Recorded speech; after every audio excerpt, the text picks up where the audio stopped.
On winter's coldest night, hundreds carried lights toward library. Inside, Omar believed the final light had vanished forever. For years, one lamp waited for anyone without shelter. Now those guided by that light had returned together. The story began 1 month before anyone expected closure. Every evening, Omar worked after the librarians went home. He cleaned quietly, expecting someone important might return later. Before locking up, he always left one lamp glowing. Beside it, Omar left tea for anyone needing warmth. But the aging library was losing visitors, funding time. Even replacement bulbs became resources Omar counted extremely carefully. The library needed more, but kindness remained Omar's strength. That evening, Sophia and Leo waited beneath the awning. Sophia believed they had arrived too late for computers. Omar opened the side door, pointing toward the light. He welcomed them before asking why they came late. Sophia needed work. Leo needed somewhere peaceful for study. When the computer failed, Omar repaired its cable patiently. Sophia continued typing while Leo faced another problem alone. Omar transformed the difficult question into 3 simple objects. The answer appeared, but confidence mattered far more afterward. Near midnight, Sophia finally completed the application she feared. When she offered payment, Omar protected tomorrow's necessary money. They walked home carrying hope absent just hours earlier. Several nights later, Malik stopped after missing another address. He hid reading difficulties for years behind confident speed. Omar noticed the paper, asking nothing that might wound. Malik finally admitted some street names still defeated him. Omar answered with practical tools instead of pitying Malik. Together, they turned addresses into landmarks, colors, remembered turns. Night after night, Malik practiced following his final delivery. Then maps became words, and words became less frightening. The first route Malik read alone felt city-sized inside. For once, Malik reached a door without pretending understanding. He returned with bread, calling it merely accidental extra. Another evening brought June, carrying photographs in private silence. She visited annually since her husband's death changed everything. Omar placed 2 cups honoring someone alive through memory.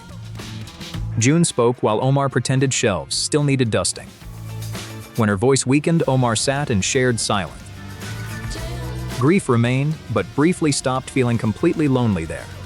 June left carrying the photograph with slightly less weight. Then Anna appeared outside after evening language classes ended.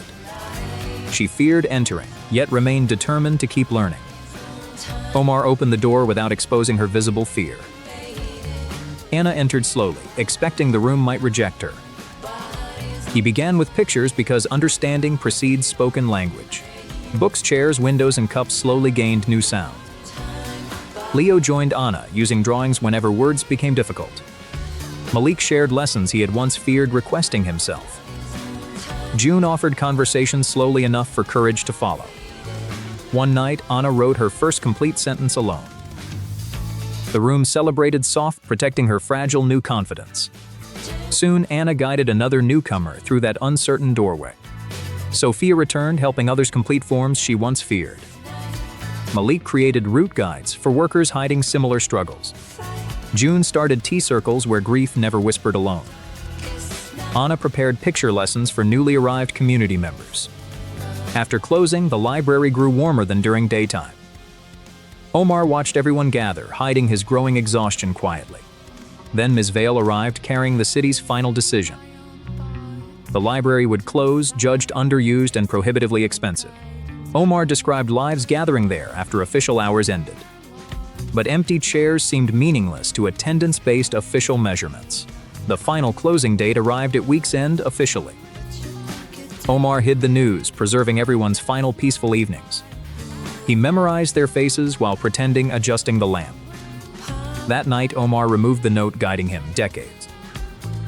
He packed cups, keys, flashlight, and note together carefully. He switched off everything except the lamp he protected. For minutes, Omar sat where others had found courage. Then he extinguished the lamp and locked the door. Next evening, Sophia and Leo found only complete darkness. Malik, June, and Anna arrived carrying familiar evening offering. Anna discovered documents Omar had deliberately hidden from everyone. Sophia understood Omar had protected them from painful truth. Malik wondered how many lives passed beneath that light. June remembered anniversaries made survivable within that quiet room. Leo displayed schoolwork he once believed impossible to finish. Anna opened the notebook that began with pictures, fear. Sophia showed the job born from one late application. They realized Omar's lamp had reached far beyond them. Sophia began knocking on every door she could reach. Malik carried the story faster than any delivered package. Anna found newcomers who once entered through Omar's doorway. June shared how one quiet chair carried her grief. Leo asked every student to bring light and memory.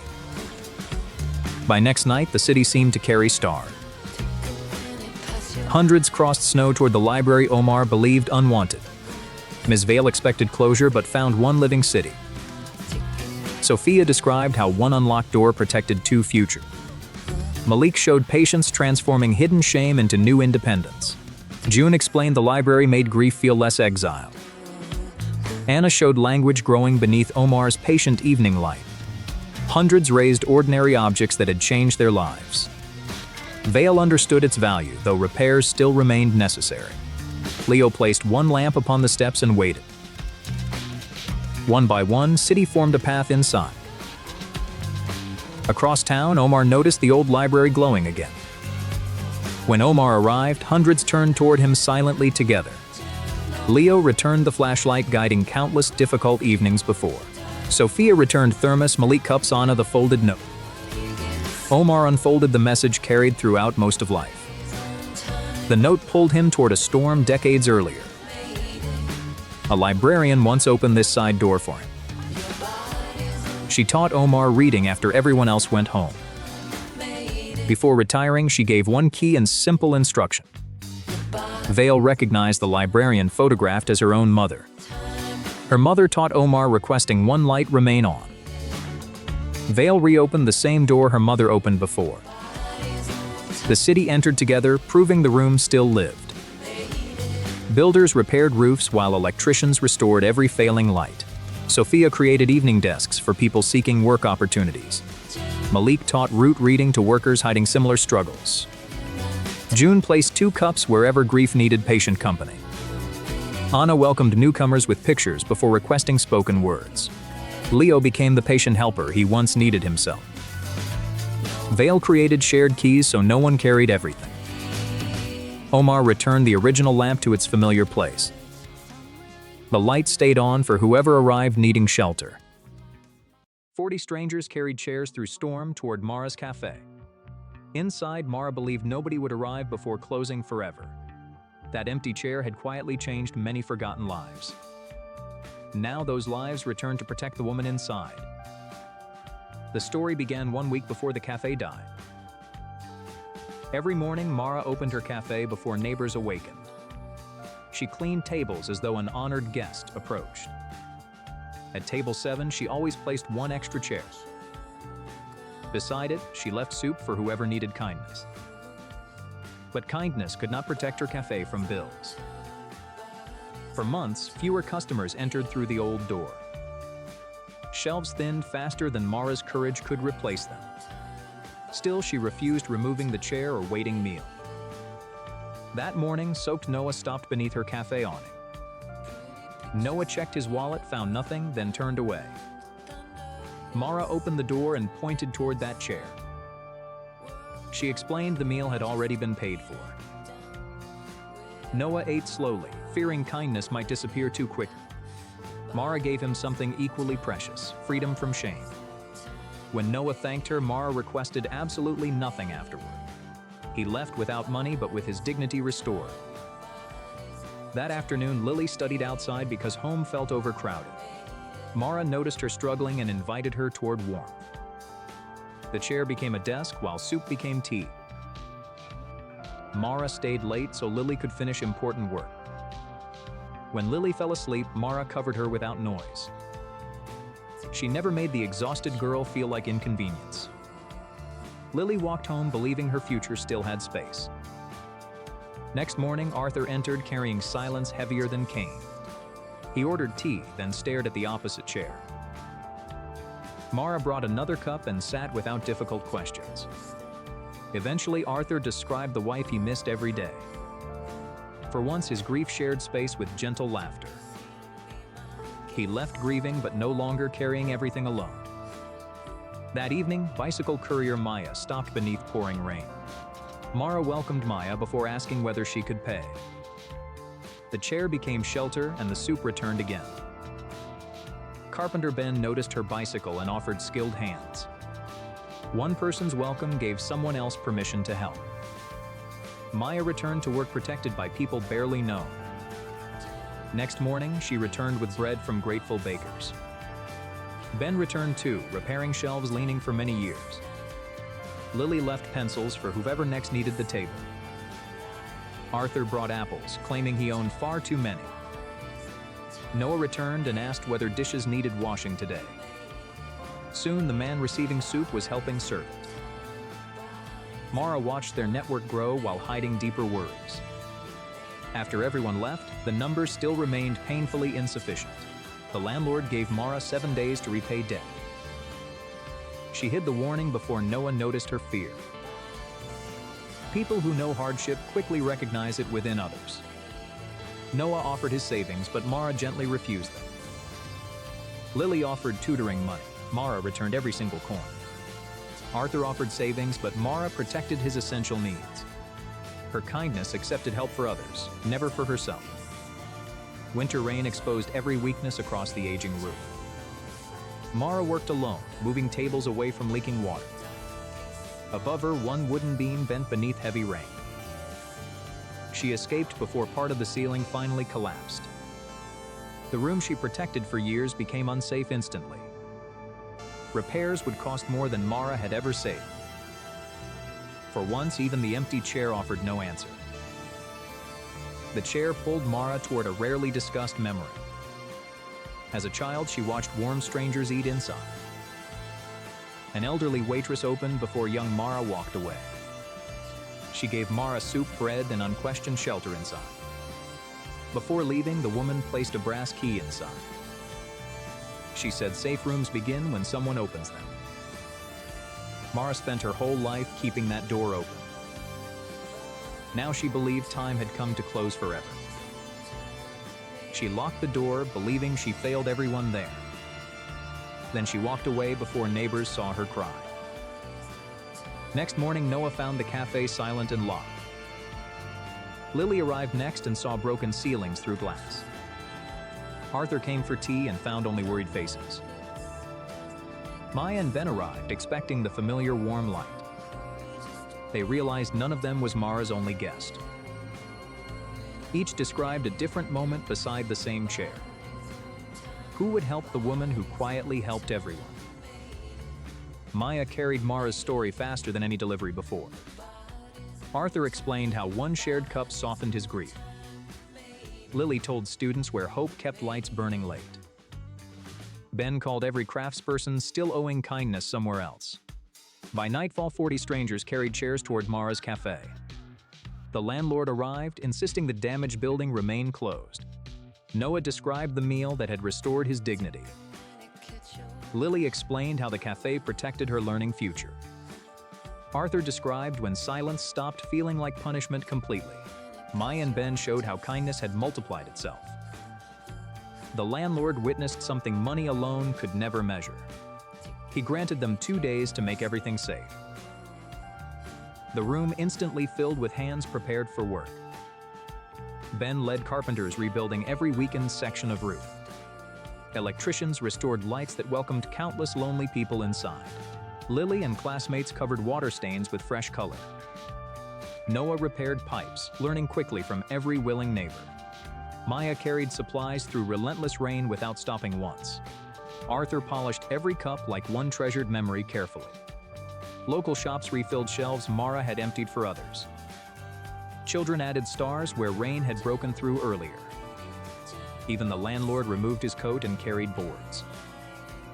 All night, separate lives moved like one determined body. By sunrise, the cafe felt warmer than in years. Mara returned only to collect her few remaining belongings. For seconds, she believed she reached the wrong street. Then doors opened and familiar faces turned toward her. They carried out the chair that welcomed everyone. One by one, they revealed what that chair gave.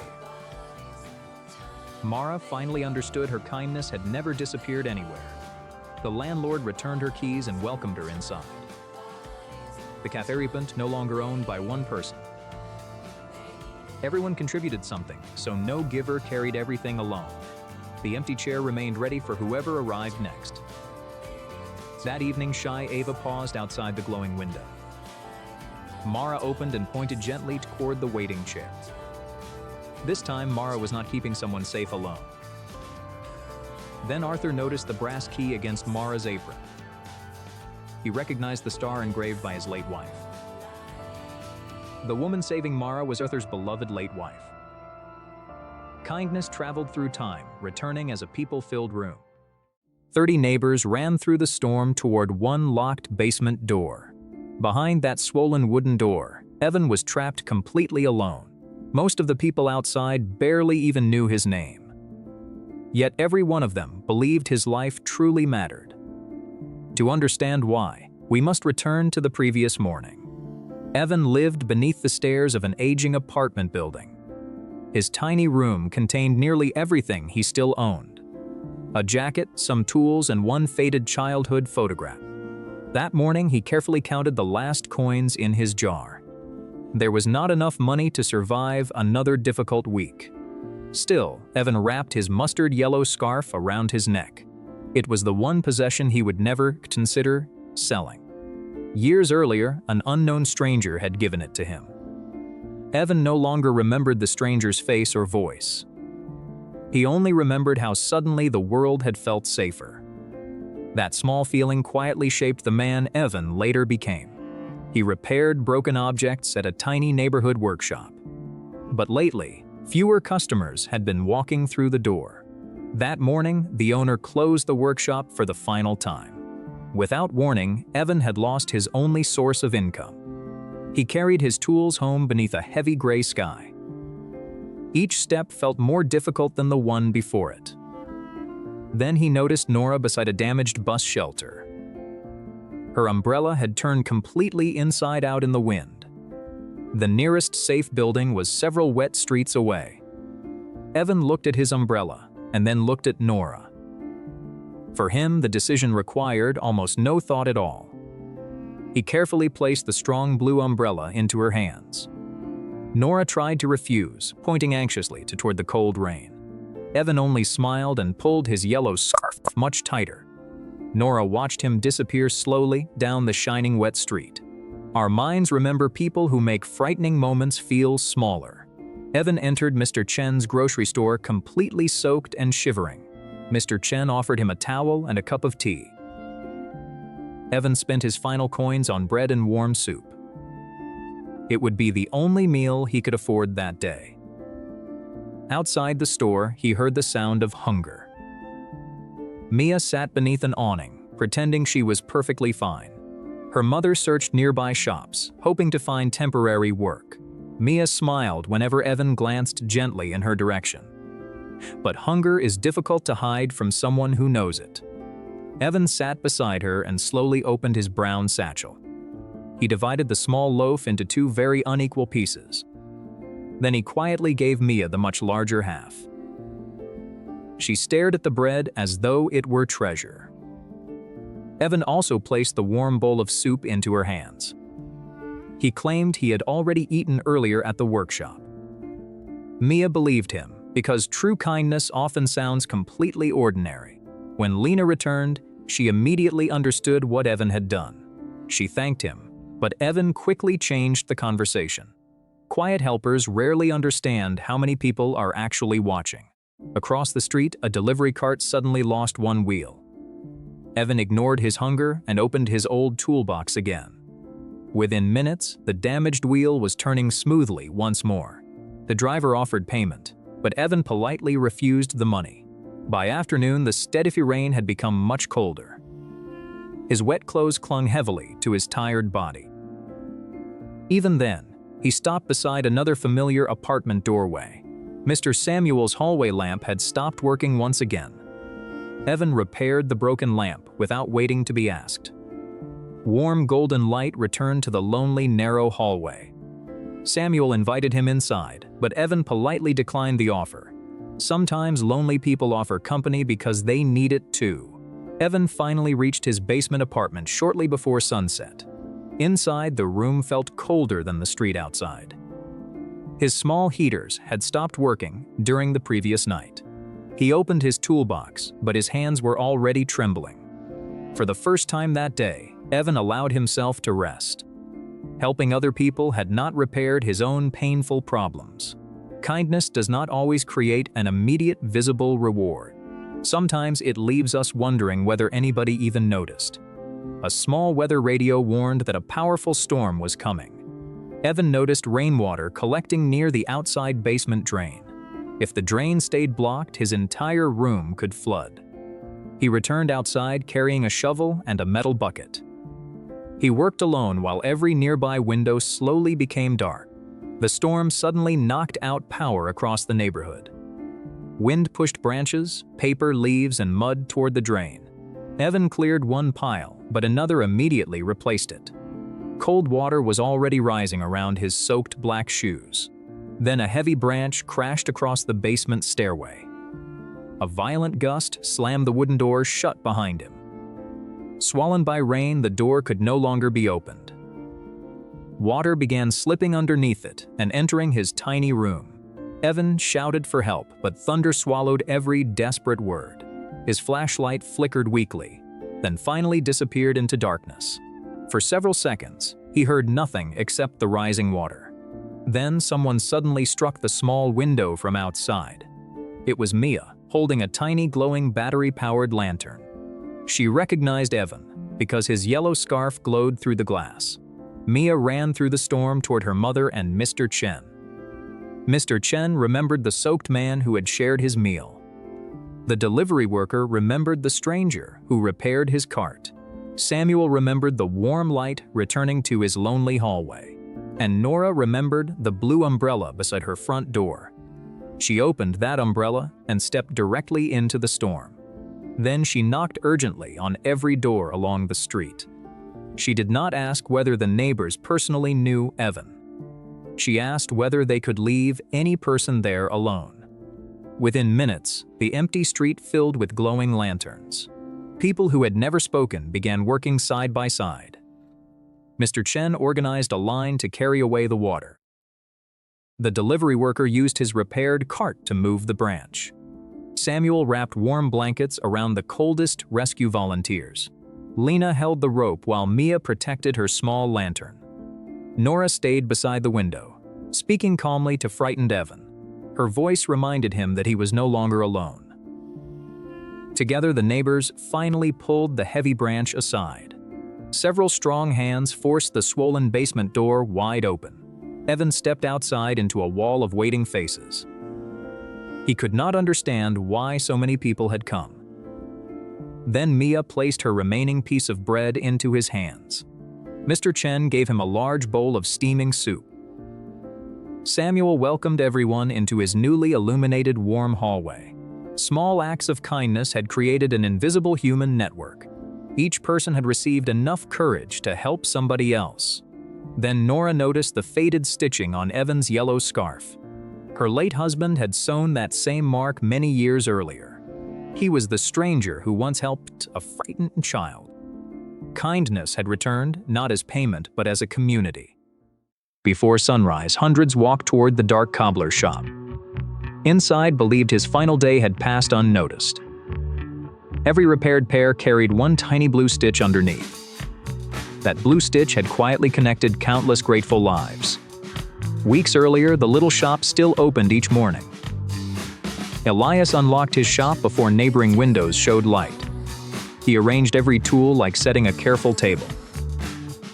Every repair ended with one small blue thread signature underneath. Customers paid whatever they could, sometimes nothing at all. But keeping the aging shop alive grew increasingly difficult. His coins dwindled while every repair still needed materials. Even basic supplies slowly disappeared from his wooden shelves. One faded photograph why his shop existed. He promised worn shoes would never cause anyone shame. That morning, Jamie's red sneaker split before reaching school. He hid the damage before nearby children could notice. Jamie sat alone, fearing lateness, laughter, shame, and embarrassment. Elias noticed him and welcomed him into the warmth. Jamie showed empty pockets before Elias mentioned any payment. Elias closed his hand and asked only for patience. He cleaned Jamie's sneaker as carefully as something new. Then blue thread sealed the loosened soles securely together.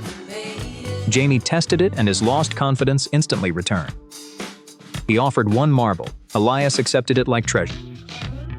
Jamie ran to school wearing confidence with repaired shoes. That afternoon, Nurse Rosa arrived exhausted, her heels split. Seeing the payment bowl, she quietly began turning away. Elias tapped the window before exhaustion carried her onward. Rosa sat silently, too tired to explain her journey. Elias served warm tea before beginning the needed repair. While Rosa slept, he worked without disturbing her peace. He strengthened her heel, finishing again with blue thread. When Rosa paid, Elias protected the meal she needed. She returned to work standing straighter, calmer, and stronger. That evening, Daniel's work boot split during final delivery. Cold rain filled it, but unfinished work still waited. Elias brought Daniel and his cart safely beneath shelter. Daniel feared missing work could cost his delivery route. Elias used his strongest remaining leather for Daniel's patch. He reinforced the boot for many more difficult streets. Daniel tested it, Elias used his final patch. Elias sent him onward again before gratitude became obligation. Next morning, Clara brought Ava and her damaged shoe. Her coins could buy either dinner or the repair. Elias returned them before Clara sacrificed her family's meal. Ava watched Elias inspect her shoe with complete seriousness. He cut leather from his own shoe for hers. Blue thread closed the tear and eased Clara's worry. Ava walked carefully until bright joy replaced her nervousness. She offered Elias a flower drawing as heartfelt payment.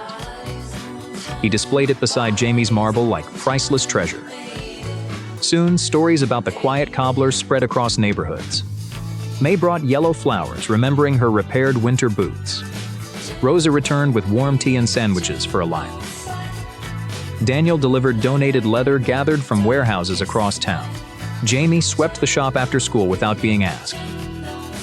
Clara cleaned windows while Ava dusted the lower shelves. Neighbors brought supplies, food, and tools without calling repayment. Blue thread footprints symbolically connected strangers throughout the whole neighborhood. Elias welcomed everyone, hiding how exhausted he had become. At night, decades of work left his hands trembling. One evening, blue thread slipped repeatedly from his fingers. Elias finally wondered whether he could continue repairing shoes. Meanwhile, hidden debts grew far beyond anyone else's knowledge. Then Rowan arrived carrying the decision Elias feared most. The building was sold, forcing the shop to close. Elias accepted quietly, making uncomfortable Rowan slowly look away. Jamie entered. Elias hid the notice beneath his apron. He kept working so no final customer felt abandoned. Rosa noticed trembling hands, but Elias blamed the cold. After closing, Elias prepared to leave his oldest friend. He packed every small gift before any expensive tool. Elias closed the shutters, believing everyone would move on. Morning revealed a wooden barrier, replacing the welcoming doorway. Jamie arrived first and froze before the sealed entrance. Soon, familiar faces gathered anxiously outside the darkened shop. Jamie discovered the hidden notice Elias kept from them. Daniel asked how many lives Elias had quietly supported. Rosa noticed blue thread still holding her heel together. One by one, everyone revealed the same blue signature. It marked school shoes, work boots, and forgotten pairs. May carried Elias's story carefully from doorway to doorway. Daniel showed workers the patch that saved his route. Rosa told co-workers, once let her rest. Jamie and Ava showed families dignity begins with shoes. Clara learned nearly every nearby street held Elias's. By evening, blue thread paths led everyone toward the shop. Across town, Elias alone inside a rinse it. He wondered whether quiet kindness ever leaves lasting traces.